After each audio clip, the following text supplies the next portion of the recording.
I'm shocked. I mean, his manager has been telling me the whole time, like, look, Kambosos going to surprise a lot of people. And I'm like, yeah, Peter, sure.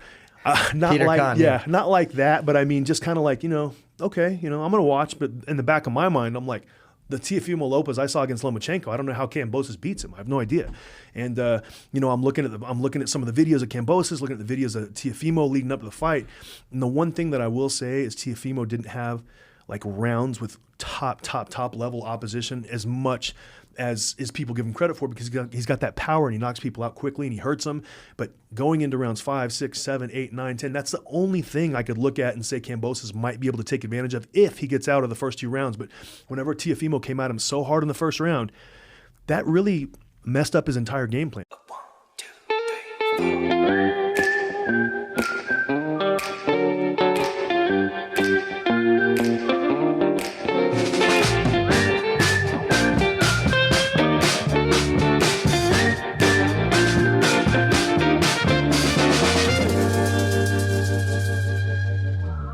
Welcome back to the Schmozone podcast, first episode of 2022. I'm Dave Schmulenson, a.k.a. the Schmo. My co-host is Helen Yee with Helen Yee Sports.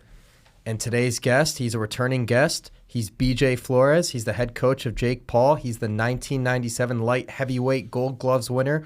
He's a cruiserweight title contender, perennial player when he was a boxer. BJ Flores, thanks for joining us. Guys, thanks for having me on. Happy New Year, Merry Christmas. I hope everyone enjoyed and closed out 2021 in style. So good to be here. Well, speaking of closing out 2021 in style, I know that Jake Paul, who you trained, he had a great 2021 and won several accolades. Yeah, he did. So much hard work into not even 2021, 2019, 2020, 2021, and that was just a small demonstration of what Jake's able to do. Three wins, 2 knockouts. Knockout over a former UFC champion, a very tough guy, very credible guy, and a good boxer. Was recognized as a good boxer. And Jake was only on his 4th fight, and the way he was able to do it, obviously very impressive, and set the shot up. And just he deserves everything he gets, guys. He really does. He works his ass off, and he's very focused and very dedicated. So you just can't say enough good things about the guy. So every single opponent that he's faced professionally, he's ended up knocking out inside the squared circle. He has, yeah. And you got to give him credit for that. It's tough, especially when you're coming up and you're learning the game and you're learning how to really set your opponent up. And I mean, the kid's already in 8-round fights. This is his 3rd 8-round fight. I mean, that's not normal. Guys with 2 and 3 fights, they're not fighting 8-round fights. And he's a thinker. He's smart. He's got a good boxing IQ. He comes in tremendous shape. He works his ass off every single day. He's a tireless worker, and it's been a lot of fun to be a part of. So, and back-to-back times headlining a pay-per-view card, a Showtime pay-per-view card too. At such a young age, 24 years old, so young in his boxing career, unprecedented on many levels. It is, and I'm going to say one thing that was kind of interesting. Like, he came out of 2 fights during COVID. The fight with Nate Robinson and the fight with Ben Askren, there really weren't crowds. So going from those 2 fights into a fight with Tyron Woodley with 18,000, almost 19,000 fans screaming in Cleveland, that was a bit of an adjustment for Jake. He's used to the lights, he's used to all that, but just fighting, coming out from 2 fights COVID to a fight where all of a sudden there's 19,000, that adrenaline, that energy, that all those feelings that you have to deal with as a fighter, that you have to deal with. Those were new feelings for Jake in his 4th pro fight. And it's just crazy that, Tyron had made that walk, probably 30, 35 times, a lot of times in the UFC, a lot of times as a world champion, but that was still a new experience for Jake. And the second time even too, like, it was a massive crowd in Tampa. I mean, it's hard to imagine the amount of, nerves and energy a fighter feels like coming out to a crowd like that when they've never done it before. And so I'm just really proud of him how he was able to handle that, because there's a lot of adrenaline, and it's a very tough task to accomplish, to go out there and fight exactly how you're training and exactly how you're doing things in the gym in front of 19,000 people on your 4th and 5th pro fight. So that's what I'm most proud about. Yeah, it's been about 3 weeks since December 18th. Has everything really sunk in for you? How have you used this time to reflect on the moment? I think just a lot of self-analysis and a lot of reflection as far as like what I can do better, things I need to do better in my life to make sure that I'm preparing him as to the best possible manner. And I feel like, Jake's had time to reflect now. He's had time to let it sink in. He's had time to, look, I've had a great last 2021. It was the best year of my life, and he said it himself. And, it's only going to get better. I mean, he's got a very bright future, and he is the biggest star, for sure, besides Canelo. He's the biggest, star in boxing, I think. Pay-per-view buys, numbers, amount of fights that he's done. He's a star, and he's got the X factor, and he's got everything you need to make it in any business, not just boxing. So, he's going to be successful whatever he does. Whether MMA, we saw the videos of him doing the MMA stuff the other day. Whatever he does, he's going to be good at it. So it's just fun to be a part of. Well, you brought it up, the MMA videos. What's up with that? Look, I've really had like one conversation with Jake since the fight, and we texted. I let him go off and do his thing after the fights, and just take time where we don't talk about boxing or anything. It's always better that way. He needs time to kind of decompress and kind of reset. And he's had a tremendous last 24 months. But it's also been an incredible amount of work. He's been so dedicated and so focused. His camps, we run the camps very, very strict, and there's no time off at all. So mentally, it's very, very tough to deal with that all the time. And as an ex-fighter myself, I know it's very important that after you go through these grueling, hard, tough training camps, that it's important to have time where you can completely relax and just have time off, not to do anything, and just decompress. And that's what Jake needs to do for the next little bit. Can he train here and there? Of course, yeah, if he wants to, whatever he feels like. But, let's not talk boxing for a little bit. Let's just let him kind of get, back to normal, do a couple things he needs to do, and then, he'll slowly start being like, okay, let's start going again. So that's kind of my theory on it. But as his head coach for boxing, and you see him training MMA and stuff like that, is that something that worries you, that would distract from the skill set? Does that add? How do you feel about all Not that? at all. I mean, he's just a well-rounded kid. He if he wants to learn how to kick, if he wants to learn how to do an MMA fight, do it 100%. I mean, I'll help any way I can, anywhere possible. Like, it's not about me, it's about him. So if that's the direction he wants to go, no problem. He'll be good at anything he does, trust me.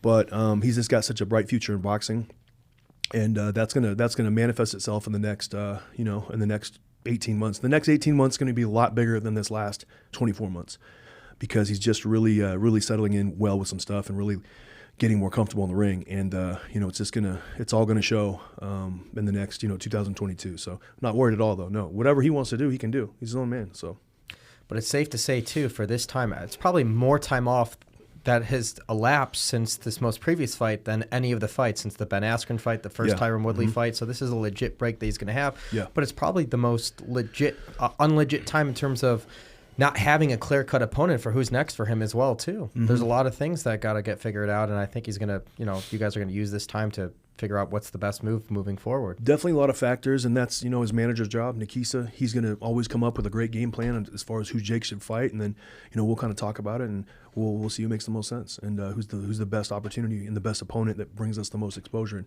that's Nikisa's job. He's done excellent with it. So he's very smart, he's very sharp, and he's done a hell of a job with Jake. He really deserves Manager of the Year with what he's done with Jake. It's incredible. But as his coach, who's someone that would intrigue you to watch Jake fight? I mean, there's a lot of names. There's a lot of guys. Obviously guys that are in the UFC now that have contracts. Masvidal and Diaz and guys like that, and McGregor. A lot of guys. Like, there's a lot of guys that would make good matchups for Jake, and he's going to beat these guys. And that's obviously my biased point of view, but it's going to be very difficult for them to be able to do what they got to do to be able to beat Jake for 8 rounds or 10 rounds. And it's just there's so many great opportunities out there. There's so many good opponents out there. There's other guys too. I'm not even going to say some other names, but there's other good guys that they're looking at right now too for who's next. And like I said, it's not my job. I stay out of that. When they figure it out, then they'll consult me and we'll figure it out, and that's it. So, there's the I don't want to give too much away, like I said, because it just it doesn't make sense until they kind of talk first. So. Stay in my lane. I always felt that the Nate Diaz storyline was so perfect too, because he was there. Chris Avila, his teammate, was there. He fought. He won. And then obviously Nate didn't stay for the main event. He left early. So did Masvidal, for that matter too. They were both at Jake's fight. They both left early. They didn't stay there for Jake to call them out in the ring or anything like that. But Nate's got one fight left on his UFC deal, and everyone's talking about him fighting Dustin Poirier. Right. I don't know why that hasn't been made yet, but presumably that would be the last fight in his deal. If that fight was locked up in Q1, then Jake and him could presumably fight in the summertime if that was to work out. I mean, I think if anybody deserves a shot to fight anybody whenever they want, it's Nate. He's proven himself time and time again over, an amazing career. He's always given the fans what they wanted to see, win, lose, or draw. He's the people's champion, really is. He's one of those guys that gives just a great, spectacular show every time he fights. But with that being said, why wouldn't they make the fight with Dustin and Nate right now? Maybe there's more reasons to it. I don't know, but maybe I think this is the last fight on Nate's contract, and Dana pushes that out a little more, then it makes it more difficult for Nate to make some decisions in his future about what could potentially come up. So.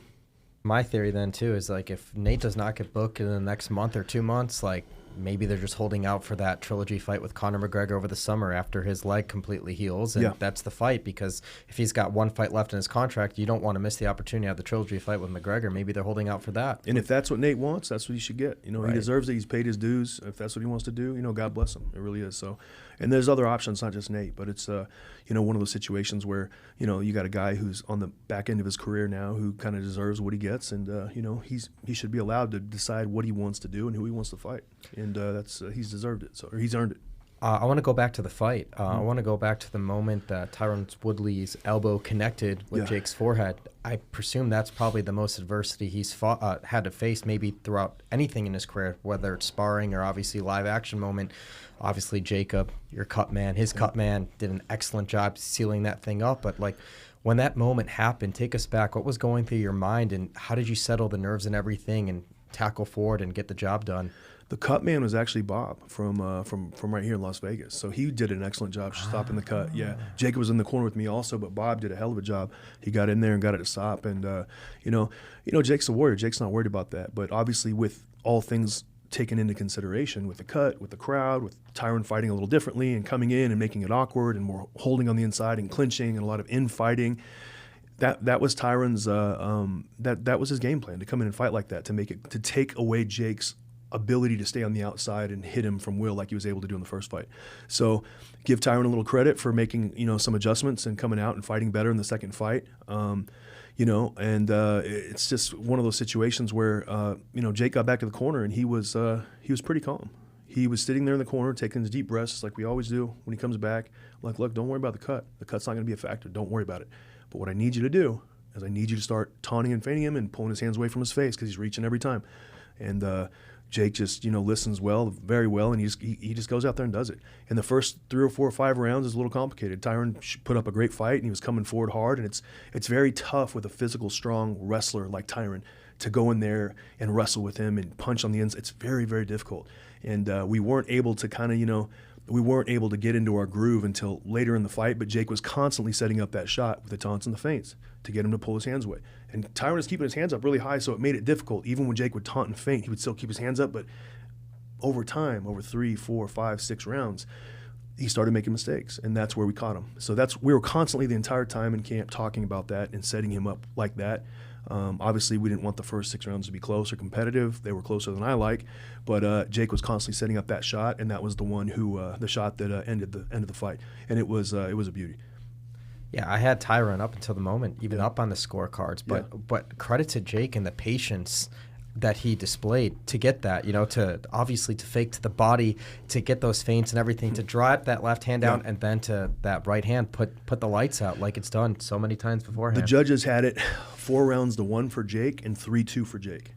I had it close, I had it probably 3-2 for Jake, going into that last round, but there was some close rounds, definitely, and Tyron is definitely making things difficult. But I think Jake's composure was a lot better in the second fight. He was able to stay calm, stay relaxed. He knew in his mind that he could go 8 rounds if he needed to. But when you can go 8 rounds, it gives you a little confidence to where, look, this fight can go 8 rounds, but it doesn't necessarily have to go 8 rounds. And I'm going to try better to set stuff up instead of just thinking like, oh my gosh, going to go the rounds like the first fight. I don't care how many times you've done it in the gym. Until you've done it in a fight, it's very difficult to have 100% confidence how you're going to do in an 8-round fight or a 10-round fight until you've done it. After the first fight, Jake had more confidence. Jake felt like, look, I can do it. So it allowed him in his mind to be more clear, to be more concise on what he wanted to do in round 6 and 7 and 8 if we would have got there, because he knew he can do it. So his entire focus was setting up the shot for the knockout instead of, oh, can I go the rounds? Am I going to get tired? All that kind of stuff. So it was a good learning lesson for him. In your opinion, was that the best performance that you've seen out of Jake? It's the best knockout against the most credible guy. Leading up to that point, I think there were some things we could have done differently. But look, here's what it is. Like, you get into these big fights and you get in there with good guys who are tough and on world championship level. They're going to come with something different. They're going to make things difficult one way or another. And there's fights that are very, very difficult that maybe shouldn't have been difficult. But it's the event, it's the opponent, it's everything. Like, it's tough to go in there and perform exactly like you want to, especially with someone who's only been doing it for 2 years. So I'm not going to say it's Jake's best performance until the knockout. Definitely his best knockout against most credible opponent, no question about that. But before that, we were trying to do some things, and Tyron was making it difficult. I think it was a close fight. Jake was up a little bit, but it was definitely a close fight. And but all that matters is how the fight ended. There's so many fights that are sloppy fights or whatever, but the knockout, the way it was, and the way he set it up, I mean, you just got to give him credit for that. It was a beautiful shot and something we've worked on many, many times in the gym. And he just, he just did a hell of a job. And it's tough to, in a moment like that, to have the wherewithal, to have the calmness, to have everything you need to be able to deliver that type of punch. And he did it. So now, what's the situation with Tommy Fury? Because obviously, for this rematch to happen with Tyron Woodley, he stepped up because Tommy Fury pulled out, like less than 2 weeks leading up to the fight. Tommy Fury wanted a lot of different things in the negotiations to happen. I know you guys had to go back and offer more money to get him to accept the fight to begin with. Now, moving forward with this situation, Tommy fumbled, right? He dropped the opportunity. What does Tommy Fury have to do to earn the opportunity to get a crack at Jake Paul? I don't know. I don't even think Tommy Fury's in Jake's mind at all right now. Jake, we all kind of thought the whole time, like, hey, we'll be surprised if this fight comes off. Even after the contracts were signed, even after all the stuff, Tommy was talking, we were just like, we were training so hard for him and working so hard for a game plan for Tommy. And when they said that, 2 weeks before, like, I wasn't surprised. I don't know why I wasn't surprised. And we talked about a couple options, like what we're going to do, if we're going to fight later, if we're going to fight somebody else. And, Nikisa and Jake decided, and we all kind of talked and decided that, rematch with Tyron to fight on the same time, because Jake deserves his holiday. Jake deserves, some of the things he's had planned after the fight. He deserves to have that time off, and we don't want to push it back and, like, not allow him to fight. And it's the worst feeling in the world. So, I don't think Tommy's in Jake's mind at all right now. Tommy should maybe go do his own pay-per-view and see how he does, and then we can see the numbers and go from there. And not to mention, though, too, like Amanda Serranos and all the other fighters on the undercard, too, because you push that back, that screws their payday over, too. So good on Jake for keeping the date and keeping the show going forward so everybody was able to get paid. The one thing that Jake said when they found out about the opponent pulling out Tommy Fury, he goes, what about the undercard? And it's not, what about me? What about, I'm not going to make, he's like, man, what about the undercard guys? So his mind was like, we got to find a replacement because I don't want the undercard. And now Amanda and Katie Taylor, they're talking about a big fight coming up in the first quarter. And Jake's even said himself, like, I'm going to put some attention to that. I'm going to make sure this fight is what it's supposed to be. And you just got to give the kid a pat on the back. It's just amazing. So it's just one of those situations where he's got the CEO mentality. He's always looking out for his team, always looking out for other people on his cards, and it's just you gotta just give the kid give him his credit. That's it. And didn't Liam Perro, who got the victory in that card, because he got that victory, I think he just signed a deal with Matchroom Boxing, something too. Like, if that fight didn't happen, that victory didn't happen, that didn't set up his immediate future. 100%. Look at Montana Love. Look at the year Montana Love. Man, shout out to Montana Love. I love the kid, but he went in and fought a very, very, very tough Ivan Baranchyk in Cleveland. A fight that I didn't think he was going to win. I really didn't. Barancyk's a tough former world champion, very tough guy. Montana Love goes out there in his hometown and beats him and knocks him out, and then comes back and has another great performance, 4 months later? You got to get – these opportunities don't come around like that, and when they do, you just got to love the guy who jumps out as far as he can and grabs the brass ring and swings, and that's exactly what Montana Love did. It's just amazing. What Amanda's been able to do – look, Amanda's – the best fighter in the world. She is. I don't care what anybody says. And it's going to be a situation where now Jake can put some attention to Amanda and Katie Taylor and get that fight the recognition that it needs, and really, really drive these pay-per-view numbers up and make it more exciting. And it's just gonna set them both up for the rest of their life. And it's just, how do you hate on that? Tell me. I have no idea. So it's really fun to watch. The one criticism that we do always hear loud and clear from the MMA side is that obviously Jake is fighting MMA fighters, but they always say he's fighting guys that are a division or two lower than his weight class. Like, what does Jake normally walk around at typically? 200, 198. So that would probably be the equivalent of what some of the UFC middleweights fight, the 185ers and stuff like that. Yeah. When you hear that, is there any plans or any idea or indication? Because I realize, like, when you go for the Masvidals, when you go for the Nate Diaz's, those names have value. Right. You need a dance partner that's going to bring views too. You can't solely rely on the backs of Jake Paul. I completely understand the business model. But is there any, let's say, former or current middleweights out there in the MMA world that you guys think maybe this would be a good look, or this is someone we could target just to shut up all the naysayers saying he doesn't fight guys his weight class? I think the naysayers are going to talk either way. It doesn't really matter. They're still going to talk. They're still going to, oh, Jake, blah, blah, blah. So I think it's about doing what's best for Jake and what makes the most sense for Jake. And that's it. The naysayers, they're always going to talk. Talk to Floyd Mayweather. They're always going to talk. They're always going to say stuff. Everyone's always going to say, well, you didn't fight this guy. There's only so many people. There's only so many opportunities to do. So that's why these things are so valuable. But I don't really have anybody picked out in my mind. I think it's all about who's willing to step up and work with their contract, with whatever's going on, to be out of it and to work with what's reasonable. I mean, you have to be on planet Earth when you're negotiating these fights. If you're in left field, with what the money you think you should get, it's not going to work. You have to be reasonable, and then just like I said, it's just it's a situation that I don't even put too much thought into, because Nikis has done such a fantastic job with that. I just kind of sit in the back seat and just whatever he says, we talk about it and we make a decision, and that's the way it's worked so far. But what about the naysayers that are saying he's only really calling out MMA fighters? Well, who should he call out? Well, they always say, oh, why isn't he fighting boxers? But that's where the Tommy Fury fight, he wanted that. Yeah, so we Tommy did that. Fury left, so you left that too. So there's nothing you could do there. Yeah.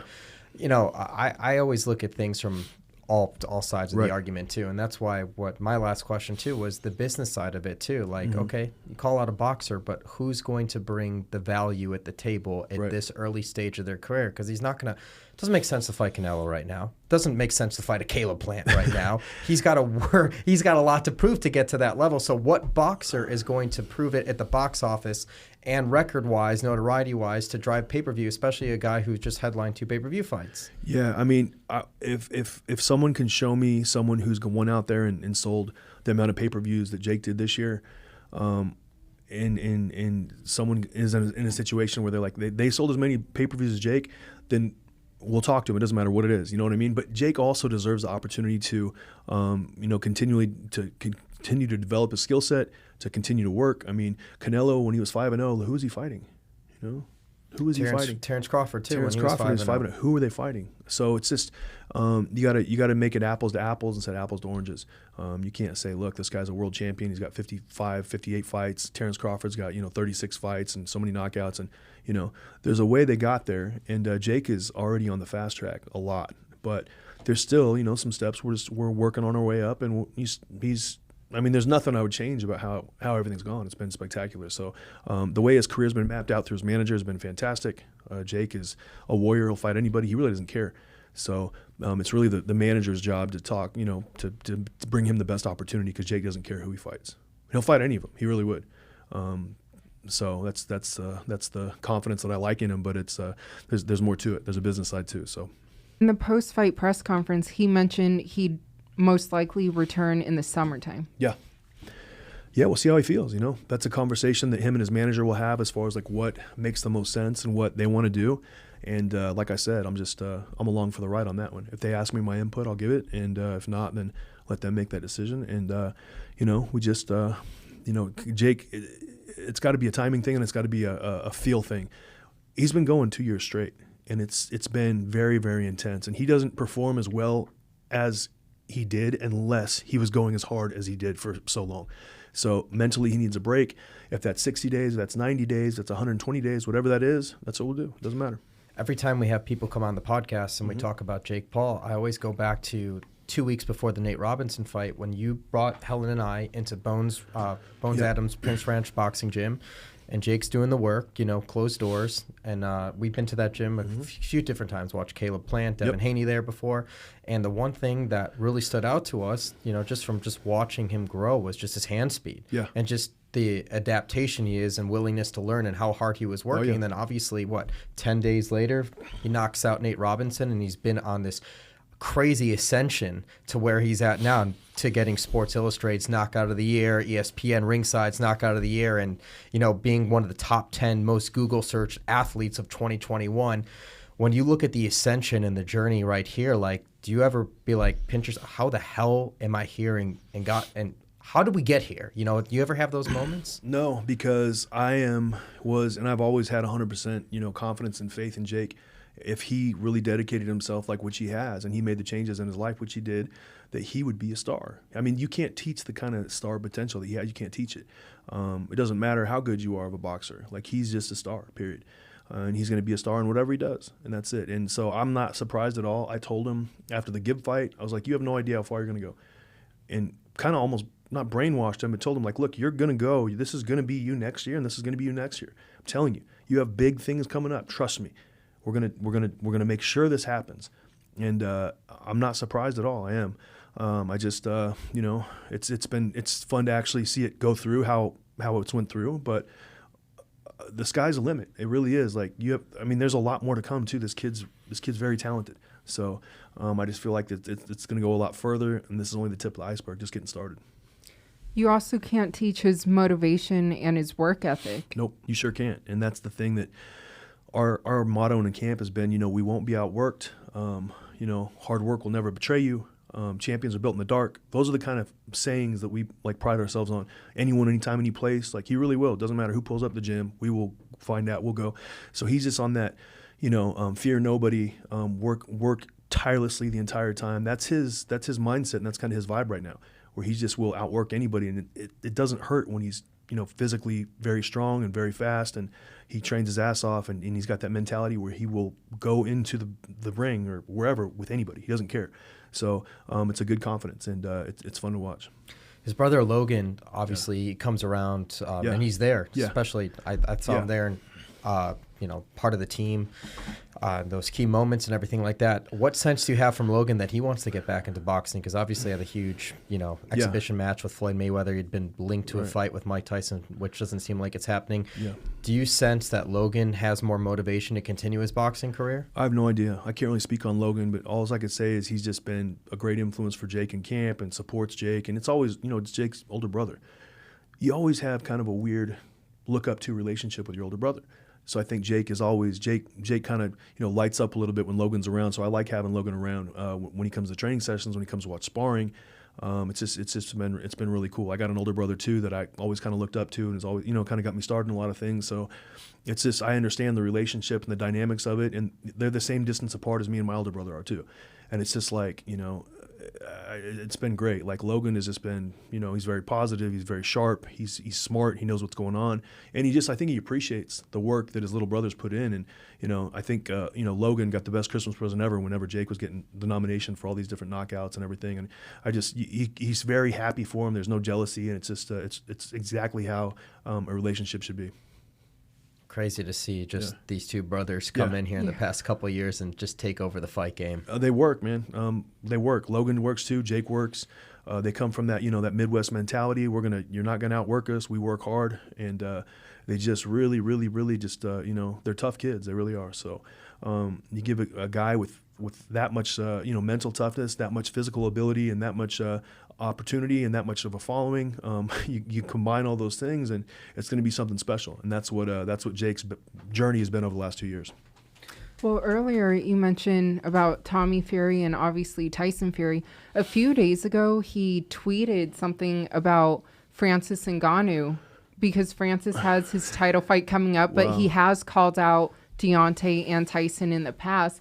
What do you make of kind of that whole situation? Oh, man. Francis Ngannou is just, man, he's so fun to watch, and he's so big and strong and explosive and such a powerful athlete. But with Tyson Fury, that's one guy that it's very, very difficult to go in there with a guy like Tyson Fury. It's not, look, it might look easy on TV, but it's not. Tyson Fury is the real deal, period. And, Francis will struggle incredibly with a guy like Tyson Fury. It's not going to be able to go out there and just hit him and like it looks. I mean, you got to remember the guy's 6'9" with the skill set of a 147-pound world champion. He really is. Tyson Fury can call out whoever he wants. He's going to beat him, period. So it's like one of those situations where, it's going to be very tough for Francis for a fight with Tyson Fury. I would like to see him fight somebody else instead of Tyson Fury. There's other guys he could fight that would still be big. I don't know if financially if it makes sense, but he's not ready for Tyson Fury. But he's a specimen. Deontay Wilder. He's not ready for Deontay Wilder either. Trust me. Deontay Wilder is also. I mean, you got to look like. Tyson Fury is the best in the world, and Deontay Wilder in the second fight, especially with Malik Scott, he really put some things together and had a different game plan and just really looked a lot more sharp and crisp and didn't rely on the knockout. And you know what? It's true. Fighters can have bad nights. And Deontay Wilder had a bad night with Tyson Fury on the second fight, and then the third fight, he kind of came back to who he was, and Malik reminded him a lot of his skill set, and he was able to do that in the ring. So it was a great performance. I just figure, too, with the narrative with Deontay Wilder, too, and Francis Ngannou, the heaviest puncher in the world. Man. It's just a spectacle in the ring. I mean, especially getting people paid. I'm buying it. I don't care where it's at. I don't care what I'm doing. I'm buying the fight. If Deontay Wilder fights Ngannou, I'm buying it. I love Francis and Deontay. I don't really know personally. I met him a couple times, but I've always been a fan of his body of work, and he's a big puncher, and he brings a lot of entertainment, a lot of excitement, and if he wants to fight again, I would love to see him and Francis Ngannou. But I know where my money's at. It's on Deontay, but Francis will make it interesting while it lasts. Want to take this time real quick to let you know that today's podcast is brought to you by Sheath Underwear, the most comfortable underwear in the world. I got you red. Thank you, brother. Red Panty Night. XL this time. I actually love red, and the XLs are going to work a little better than the larges you got me last time. So this is a great gift, and Merry Christmas. Merry Christmas. Thank you so much. It separates the balls from the shaft. It's a different feel, but they're pretty comfortable. Well, I'm excited to try them on, and thanks so much for the gift. I appreciate it. Use the promo code Schmo, get 20% off, sheathunderwear.com. You won't be disappointed. What do you think Bud Crawford should do? Because we were at that fight after he beat Puerto. His contract's over with Top Rank. Obviously, everyone talks about the best fighters fighting the best fighters when it comes to boxing, and everyone's linked to the Errol Spence Jr. fight. I ran into Errol. I brought him up. Crawford kind of left. Errol ran off. He didn't run out, but it was He walked off. He walked off. He didn't like the question. He notoriously doesn't like the question. I understand. You get it all the time. Gets it all the time, yeah. But if you're Bud Crawford, what do you think should be the move? I mean, I feel like there's a lot of big names from the fight at 147. But if he wanted to go to 154, I think there's also some good names there. I just feel like Crawford, what he was able to do with Sean Porter in the last fight, he just. I was a fan of Crawford always, but I just always kind of in the back of my mind didn't really think when he fought the top guys that he would be able to get him out of there like he did with Sean, and I was wrong. And he did a tremendous job. You got to give Terence Crawford full credit for what he's able to do. It was a very close fight going into that 10th and 11th round, but the way he gets his distance and his separation and able to come from different angles and go southpaw and orthodox like that and be so effective from both styles. I mean, it's just the kid's a special talent. He really is. So as far as business wise, I mean, he hasn't done many pay-per-views at all. So it's like one of those situations where you fight a Bud Crawford and you fight a guy who's probably skill set wise one of the best, if not the best fighter in the world, but doesn't necessarily bring the value of some of the other guys that have sold more pay-per-views than him. So it's a difficult situation for him to be in. Yeah, he doesn't have the most charismatic skills on the mic and everything like that, but you bring up a good point with the pay-per-views and stuff like that. But looking at the side from where you come from, and then the traditional side, and then obviously being involved in this Jake Paul world and the MVP promotions, and starting the whole promotion on Jake Paul's end, and then his situation with pay-per-views, leaving Top Rank or not continuing his contract at Top Rank, being a free agent on that side. If you're arguably the number one pound-for-pound fighter in the world, if not number one, you're number two, and you're Bud Crawford, business-wise, what's going to be the smartest move going forward? I don't know. That's a situation where him and his team and his managers would have to look at. There's not anybody that I don't think he would be matched up. He shouldn't be the favorite. Even Errol Spence, who I've always been a massive fan of. It's obviously a very different fight with Errol Spence than it is with Sean Porter, but with that being said, once Errol's kind of coming back and has this fight, I think he's going to fight Ugas pretty soon, and that's a very tough fight also. So I mean, if you're Errol Spence, you can't win. You fight Danny Garcia, and now you're fighting Ugas again, or fighting Ugas, and it's just one tough fight after another tough fight. Danny Garcia, former champion, also very, very tough, and Errol Spence before that, Sean Porter. I mean, the guy just fights tough guys every single fight. And if you're Crawford, I mean, you just got to look at the landscape of what's going on and see what makes the most business financial sense for you and go after that, because he can beat probably anybody. Yeah, PBC has the cream of the crop at the welterweight division, so it's easy to make those fights. Right. The ones you just mentioned, but Crawford had been with Top Rank this whole time, so obviously until the Porter fight, that was the first PBC fight that he really got in recent times. So right, and it's a decision. Terence is going to have to look and see what makes the most business sense for him, because he deserves it. He's worked his ass off. He deserves it. He's fought tough guys. He's been in with a lot of guys, and now it's time for him to really make the money. So whatever makes the most business sense for Terence, that's what he should do. I can't say what that is, but he's definitely earned it, and he definitely deserves it. Another pound-for-pound great, Canelo. Mm-hmm. What do you think should be next for him? Man, he's just got so many options, and he's fought so many tough guys, and whatever he wants. He really fights tough guys every single fight besides his mandatories, but he can't help that. That's not his job. The mandatories are where they're at, and if he wants to keep the belt, he has to. So I don't know. Canelo can do anything he wants, and he's just such a tough, ridiculously strong, mentally hard worker. I can't even say enough good things about Canelo, how he is in the ring. It's just so difficult to do what he's been able to do in boxing. It's hard to explain. He's just such a talented kid, and he should just fight whoever makes the most business sense for him, because he deserves it too. Who are you paying attention to the most and implementing to your training styles that's in the game right now? I watch, honestly, he's not in the game right now, but I show Jake a lot of Andre Ward, how he's able to set things up. Andre was a master at changing levels. He's a master at taunting and feigning. He's a master at setting up certain shots at the right opportunity, and he didn't waste punches.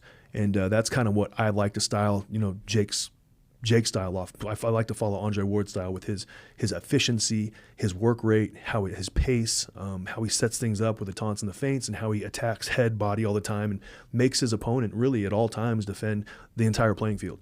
And that's when things really get difficult, especially when you get in rounds like 4, 5, 6, and 7, to do that over time. There's some guys that can do it for 3 or 4 rounds, but to do it for 5, 6, 7, and 8, and 9, like Andre was so good at, he's just a special fighter. And mentally, there's nobody more tough. And I really like a lot that he stands for, and he's been one of my good friends for a long time. And we like to emulate him. He's very, very good. And Jake's still got a ways to go until he can do that, obviously. But that's somebody I show him that's really, really effective. Well, what improvements would you like to see out of Jake in 2022 in order to see him continue to grow and improve as a boxer? I mean, obviously he's going to continue to get better, obviously, but the things that I would like to do better, I can't complain at all about everything he's done so far. Has been so excellent. I mean, just more experience, more opportunities under the bright lights, more keeping his nerves and his adrenaline calm when you're walking out to the ring and right before that first bell rings, to stay calm and stay relaxed. But the only way to do that, guys, the only way is just with time and experience. There's nothing a book or anybody or I could say to him or anybody could say to him that will make it more easy until he just continually does it more. And it's just going to become easier and easier, and learning how to control those nerves is a massive, massive advantage if you're able to do that. So him being exposed to these kind of crowds, these kind of pay-per-views and this kind of stuff on Showtime at such a young age and so early in his career, it's only going to help him down the road. It's only going to make him more dangerous down the road. So you've had camps in California, yep, Vegas, Miami, and obviously most recently Puerto yep, Rico. That seems to be the home. Is yep, Puerto Rico for the long haul? Yeah, Jake's living out there. I've been living out there. Everyone's kind of living out there, and it's been one of those situations where Jake doesn't get bothered out there. He lives in a great neighborhood. He's got a good circle of friends out there, just people who just, a lot of support and a good support system. And it's just away from California, and it's away from, people that, mess with him all the time. And it's easy for him just to relax out there, and he's really happy. Him and his girlfriend, they just have a great time. And, whether it's training or just regular life, Puerto Rico's home for Jake right now. What's next on the agenda for you coming up? Nothing. I got 3 or 4 months off, and just I'm gonna continue to do what I always do. I'm just gonna keep myself in good shape, go to the gym. I'm gonna continually study what I'm supposed to be studying, what I'm looking at, a couple business opportunities and things like that. And just I got my whole separate side stuff that I kind of do too, and It's that's what I like. I'm gonna travel a little bit. I'm gonna go see a couple places. I might go to Europe. I might go to South America.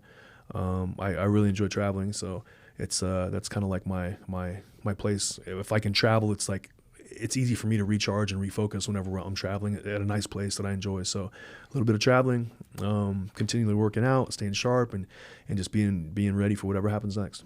Is home for you Scottsdale?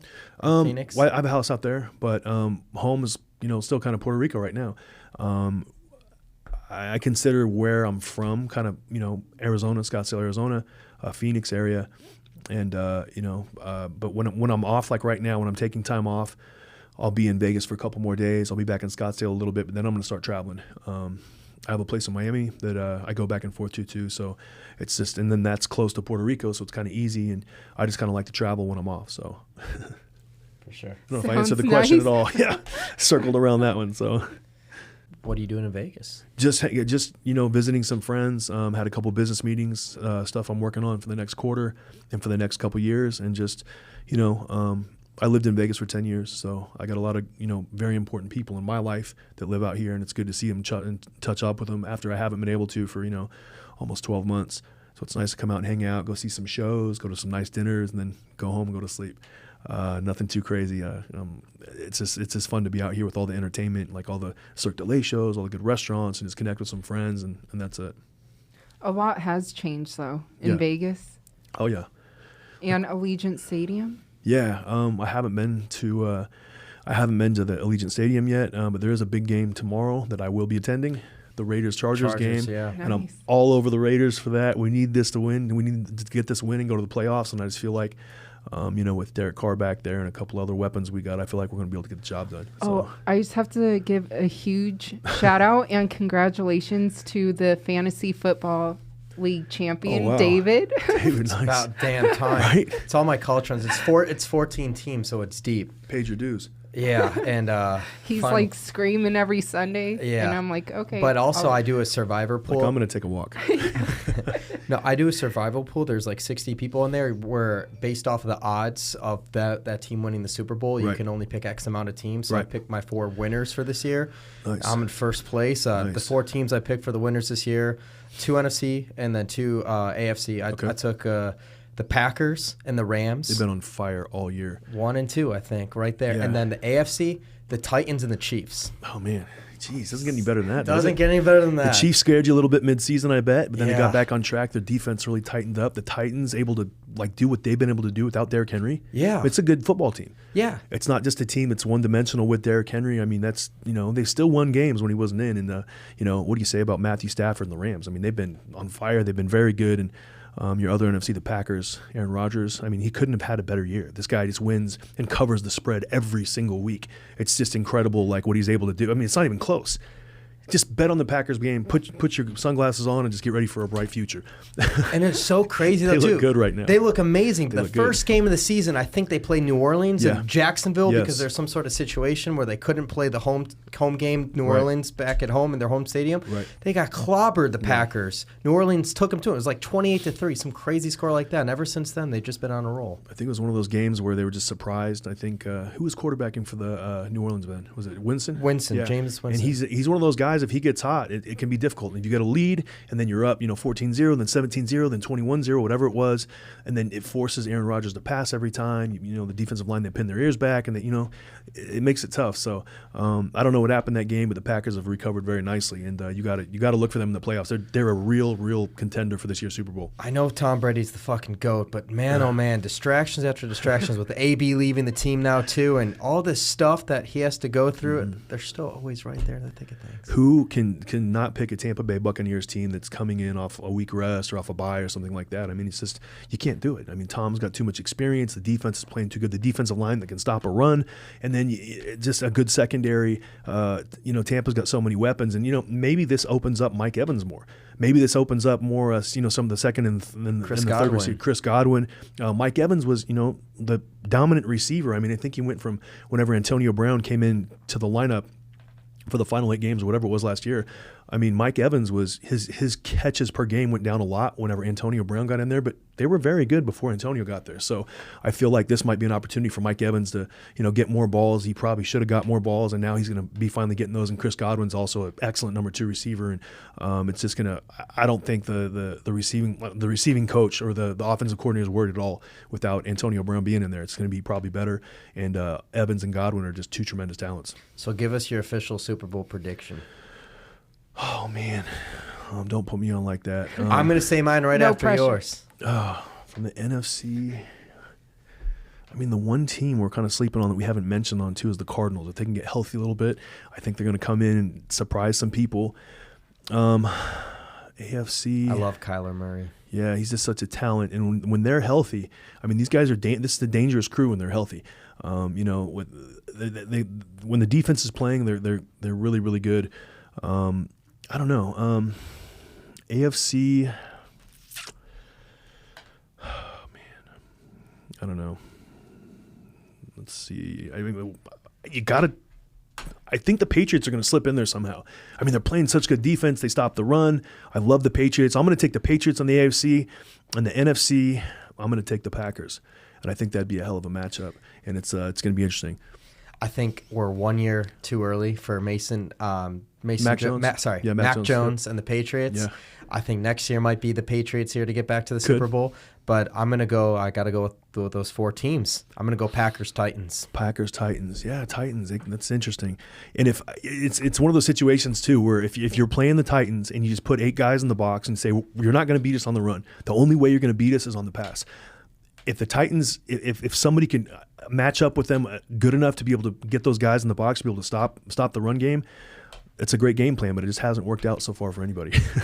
It'll be interesting if they play the Chiefs, let's say, and it's the AFC Championship game, and defense wins championships, and then you got a solid offensive crew, and is Derrick Henry out for the year? Or is he coming back? I don't know. I'm not sure. It's kind of like, I think it's going to be tough to say, but I think if they get deep enough in the playoffs, I mean, you might see him, coming back, and they've got other weapons too.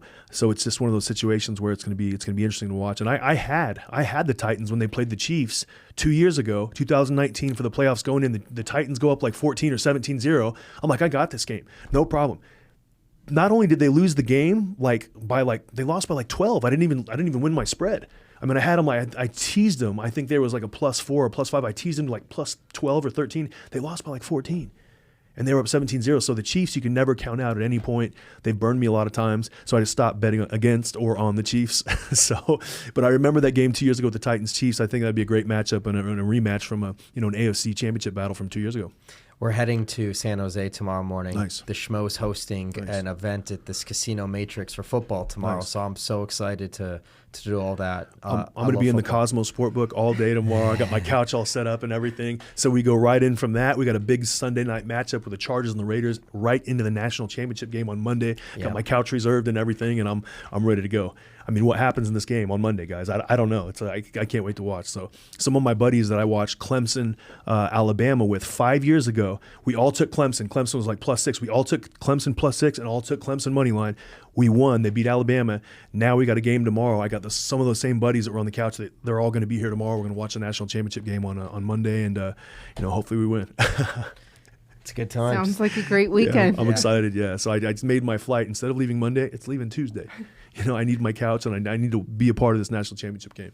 We hear you 100%. Final thoughts as we wrap up this episode of the Schmozone, first one of 2022. No, just a great year. Everything that happened, the kid deserves everything. That Jake deserves every single thing that he's all the accomplishments, the DAZN, the ESPN Knockout of the Year, the Sports Illustrated Newcomer of the Year. He deserves it all. And this is only the tip of the iceberg. It's going to get a lot bigger from him. And congratulations to Amanda Serrano and this fight coming up with her and Katie Taylor. Congratulations to Montana Love taking an opportunity to really grab the brass ring and really propel himself forward. And Para too. I mean, great opportunity for these guys, and they came through, and they deserve everything they get, because in life these types of opportunities don't come around too often, and when they do and you grab it and you fully execute it, it's a beautiful thing. So it's fun to watch, and that's it. Team Problem Child, let's go. There's a lot more coming in the future, and stay tuned. Love it. I do want to ask you one question, because we brought up Para. I thought of something. Kambosos. Who do you want to see him fight? Man, what a great performance he had against Tiafimo, huh? That was shocking. I'm shocked. I mean, his manager has been telling me the whole time, like, look, Kambosos going to surprise a lot of people. And I'm like, yeah, Peter, sure. Not Peter like, Khan, yeah, not like that, but I mean, just kind of like, okay, I'm going to watch, but in the back of my mind, I'm like, the Teofimo Lopez I saw against Lomachenko, I don't know how Kambosos beats him. I have no idea. And I'm looking at some of the videos of Kambosos, looking at the videos of Teofimo leading up to the fight. And the one thing that I will say is Teofimo didn't have like rounds with top level opposition as much as people give him credit for, because he's got that power and he knocks people out quickly and he hurts them. But going into rounds 5, 6, 7, 8, 9, 10, that's the only thing I could look at and say Kambosos might be able to take advantage of if he gets out of the first 2 rounds. But whenever Teofimo came at him so hard in the first round, that really messed up his entire game plan, because then he gets knocked down, then he's down 10-8, and then it's kind of like it changed the whole feel of how the rest of the fight was going to go. Instead of letting both fighters kind of work into the first round, the second round, get comfortable, see what each fighter's doing, look to set things up. When you come out with a game plan like that, I just feel like it's an unprofessional game plan. And Teofimo got thrown off by Kambosos. They got thrown off by talking in the press conference. I'm going to go knock him out in the first round. That's not a championship mentality going into a fight like that. This isn't a barn brawl. You know what I mean? This is a 12-round championship fight, and lives get changed when certain people win. So you've got to give yourself the best opportunity to win. And I think Teofimo went in there with a bad game plan. So Gervonta, Haney, who makes sense? Lomachenko, who makes sense? I want to see Ryan Garcia fight the Isaac Cruz kid, the kid that just fought Gervonta. He put up a hell of a fight. We watched that fight. Cruz was very competitive with that fight. I mean, I kind of had it like a draw, or maybe he loses by a round, but I understand that Gervonta is the cash cow and the guy, so I get how he won. But Cruz is a very, very tough guy, and people seeing Cruz fight Gervonta and thinking, oh, I can beat him. Trust me, get in there with the kid. It's going to be tough. So Ryan Garcia is an exceptional talent. He's very strong and fast. I'm looking forward to seeing him back in the ring. It's been a while, guys. I think since the Luke Campbell fight, it's been a long layoff. So let's get him back in there. He's too young to be sitting on the side that long. Devin Haney, I think he makes sense with anybody. They're going to put him hopefully with Kambosos next. I would love to see. That's an amazing fight. I just don't want it to be in Australia for selfish reasons, so I can go. But if it is, I guess I'll take the trip over there. So just an exciting 135-pound division, and a lot of good fights to be made. All right, so you'll hop on a plane, you'll go across the world. And he loves traveling. I would love to go to Australia, yeah. So I fought there in 2009, I think, and I had an amazing time. I haven't been back. It's like almost like a 10-year reunion, so I'd love to go. Yeah, there it is. 100%. Love it. We appreciate Thanks so much, we had brother. to sneak that in. Thank you, guys. Thank you. Episode 90 of the Schmozone podcast. Yes. We are out.